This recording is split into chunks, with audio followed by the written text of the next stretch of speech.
Welcome to the Caldwell County Board of Education meeting. It's Thursday, June 27th, 2019. Thanks for everyone for being here today, and we're ready to start with public hearing regarding renaming of the Caldwell Career Center Middle College. Folks had an opportunity to sign up for public comment, and as of 4 o'clock, no one had signed up? That's correct. All right. So, do we have a motion that we close the public comment? I'll make a motion that we close the public comment. Okay. Motion carries. And now to the special budget session of the Caldwell County Board of Education meeting. You I'll turn. need to vote on your last one. You got a. Oh, I didn't vote on That's this. okay. You got a second. Okay. You didn't vote. All right. All those who approve the closing of the public hearing. Aye. Anyone opposed? Motion carries. Now we're ready to start the special budget session of the Caldwell County Board of Education, June 27th. And I'll turn it over to our superintendent, Dr. Don Phipps. First item is as the public hearing was just held for the renaming of the school. I'm going to ask Andy Poole, the principal, if he would come up. But they've gone through the process of engaging stakeholders and looking at names, and the idea is to try to find a name to reflect what it is that we're doing there now and in the future. And the name that I brought to you a few weeks ago that has not changed up to this point is the Caldwell Applied Sciences Academy. And Mr. Poole, if you would just share what you wanted to share, and then we'll have an opportunity to allow the board members to respond. Sure. Well, thank you for the opportunity. We've been working on this for the last semester or so, but one of the advantages of being at a small school, you have the ability to be innovative and deliberate about who you are and what you want to be. Academics have always been important, but the focus on careers, and that's always been kind of what we've done at the Caldwell Career Center Middle College, is to really look at the different careers and how we can get students into those. But the focus on careers is changing. As the economy changes and the needs change, we want to look at ways that we can change to meet those needs. So what we have done, we've had an opportunity to streamline over the last year some new programs. Those new programs are degree programs that give students the opportunity to earn an associate's degree. Students were earning a lot of hours and earning certificates, but they had not quite got to the point where they were earning an associate's degree. With some streamlining and working with the college, we were able to put things together and come up with associate degree programs for our students. And those are programs and degrees they can take out to work. So we've had an opportunity to do that, and really we felt like with the kind of change in direction and new orientation, that it was a great time to look at a name change as well that better reflected that. It's a great representation of the partnership we have with Caldwell Community College. Everything we do is going to be through the college and their college degree programs, and the community college, their programs are applied sciences. And the name we think will serve us well going forward in the future, as well as allow for some future growth and changes as they may come. So we're really excited about it. It's a great opportunity for us. So thank you. Any questions? Okay. Do we have a motion for the renaming of the Caldwell Career Center Middle College to the Caldwell County Applied Science Academy? I make a motion we change the name to Caldwell County. Applied Sciences Sciences Academy. And a second? I second the motion. All right. Those in favor? Aye. Opposed? Motion carries. And I also want to let everyone know that Board Chair Darrell Panel is out of state, and he is with us through the phone this evening. Okay. Next item on the agenda from Finance, David Johnson, Finance Director.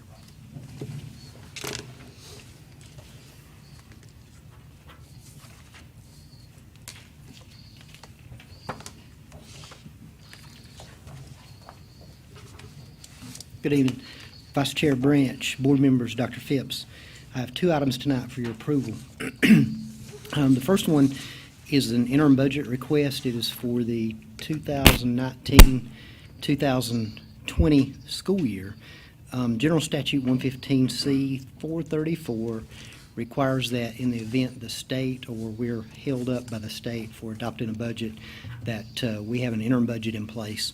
That is, I think, the first item in your packet. This is general. We do this every year.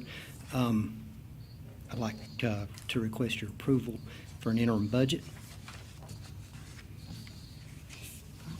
Do we have a motion? I move that we approve the 2019-2020 interim budget as is required by the general statute. Okay. Any discussion? This basically allows us to continue payroll or any other expenses we might have not to exceed last year's appropriations. Okay. All right. Those in favor? Aye. Any opposed? Motion carries. Okay, the next thing I have is a handful of amendments. Budget amendment number 16 is for the State Public School Fund. It is in the amount of $1,177,208. Our last allotment revision was from the state was revision number 51. It was June 21st. So just to let you know, we get revisions even after the last board meeting, and that's why this meeting is important, to get these revisions taken care of from the state. Budget amendment number 17 is for the current expense fund. It's in the amount of $568,518. It is for allocation of revenue and transfers between purpose codes as required by our budget resolution. Budget amendment number 18 is for the capital outlay fund. It's for allocations for school bus installments for service truck purchased by the Department of Public Instruction for the bus garage, and it's contingency funding for payables for Granite Falls Middle School. Budget amendment number 19 is for the Federal Grants Fund in the amount of $182,639. It is for changes in allotment to PRC 101 and other changes as requested by our program directors. Budget amendment number 20 is for the Child Nutrition Fund. It is allocation of revenue, federal and local revenue, $79,695. And the final budget amendment is budget amendment number 21. It is for the Special Grants Fund. It's for $20,000 for a grant for Hudson Middle School. If approved this afternoon, it'll bring the total budget for Caldwell County Schools to $126,832,728.68. I would like to request that those be approved as submitted. Do we have a motion on the remaining budget items? Make a motion that we approve the budget items 16, 17, 18, 19, 20, and 21 as presented by Mr. Johnson. Second. Any discussion? All those in favor? Aye. Any opposed? Motion carries. Great, thank you. Thank you. Thank you. Next item on our agenda is from our superintendent, and also our superintendent may have some announcements. We do, and I'm going to ask Dr. Griffin if he would to come to the podium, and these would be for the, some personnel recommendations. Dr. Griffin, if you'll do your part and then pass it to me, I'll pass it back. Sure, thank you. Chairman Pennell, Vice Chair Branch, members of the board, Dr. Phipps, I have before you tonight items of subject the Human Resources usual and customary action items. There are several items for your attention before we do ask for approval at that time. So at this point, I'd like to turn over to Dr. Phipps for several administrative recommendations.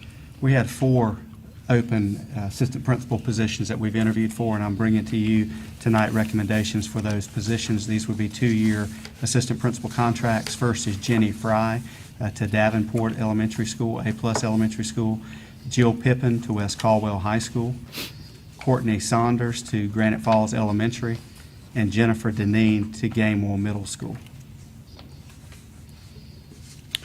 Also for your attention, I'm recommending for a 1-year contract for Nancy Phipps as a part-time mentor.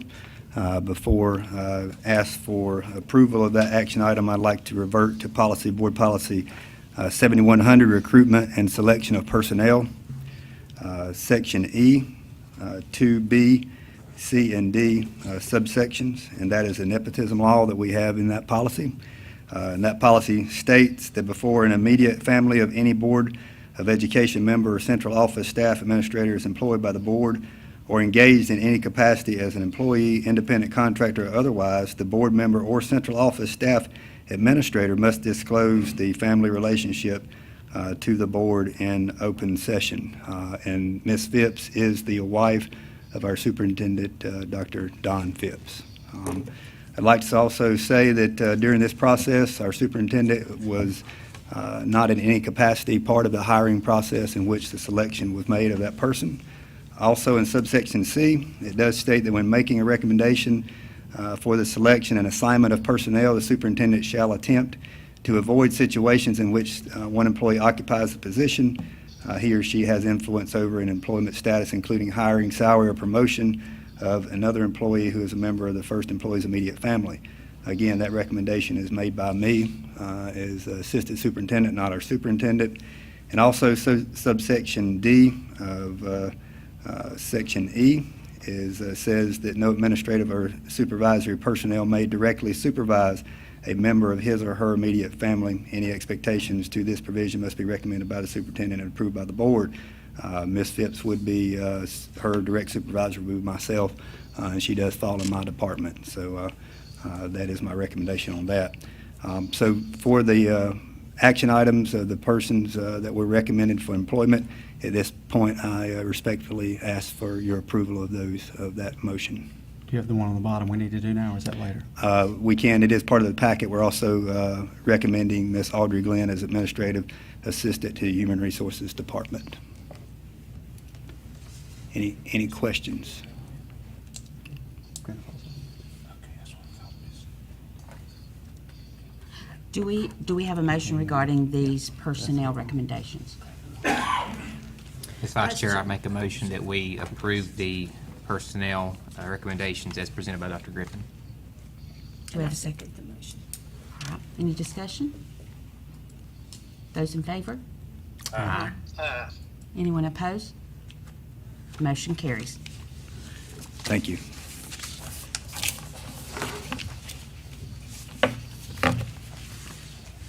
Thank you, Dr. Griffin. All right. Any additional announcements? Not on my house. All right. I think that concludes our agenda. Do we have a motion to adjourn? Second. All right. Meeting adjourned. You got a vote? Go ahead. Okay. Resumes, you